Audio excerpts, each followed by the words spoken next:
ગીર સોમનાથ જિલ્લાના જાવંત્રી ગામે યોજાયેલ રાત્રિ સભાની રજૂઆતને સફળતા મળી છે, જેમાં કમોસમી વરસાદ અને નવરાત્રી પહેલા જે સર્વે થયો તેમાં ખેડૂતોનો વિરોધ હતો. ખેડૂતોનું કહેવું હતું કે સર્વેમાં તમામ ખેડૂતોનો સમાવેશ થાય. કમોસમી વરસાદ થયો છે, જેમાં ખેડૂતોને ભારે નુકસાની વેઠવી પડી છે. આ તમામ બાબતે ખેડૂતોની સરકાર સામે માંગણી હતી, જેનો પ્રશ્ન જાવંત્રીના સરપંચ અલ્તાફ બ્લોચે ઉઠાવી રજૂઆત કરેલ હતી.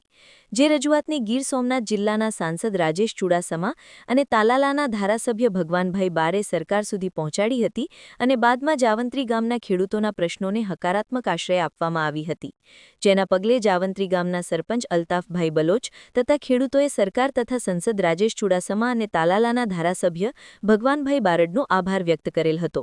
જાવંત્રી જૂથ ગ્રામ પંચાયત સરપંચ 31/10/2025 ના રોજ જાવંત્રી ગામે ખેડૂતોની એક રાત્રિ સભાનું આયોજન કરવામાં આવેલું હતું.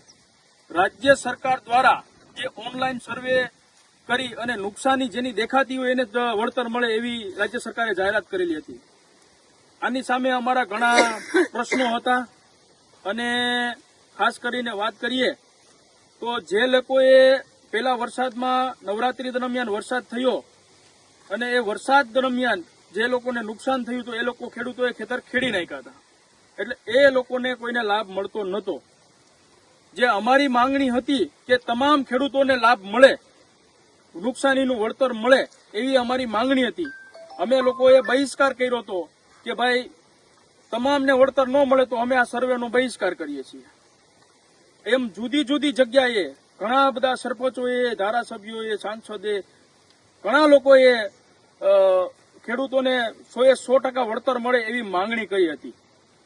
અમારી માંગણીને ધ્યાનમાં લઈ હકારાત્મક વલણ રાજ્ય સરકાર દ્વારા અપનાવવામાં આવ્યું.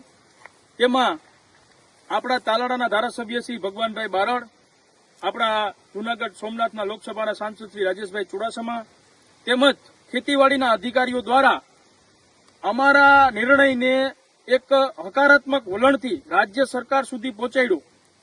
એ બદલ અમે એમનો આભાર માનીએ છીએ.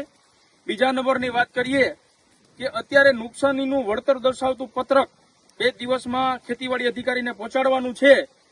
એમાં વહેલી તકે રાજ્ય સરકાર દ્વારા જાહેરાત કરવામાં આવે અને જે કે બધા લોકોને સહાય વહેલી તકે મળે એવી અમારી માંગણી છે. તેમજ એસડીઆરએફ અને એનડીઆરએફના ધોરણ પ્રમાણે જે ખેડૂતોને વળતર મળે છે એ ખૂબ જ ઓછું વળતર છે. એ વળતર વધુમાં વધુ મળે એવા અમારા લોકપ્રતિનિધિઓ પાસે અમે માંગણી કરીએ છીએ.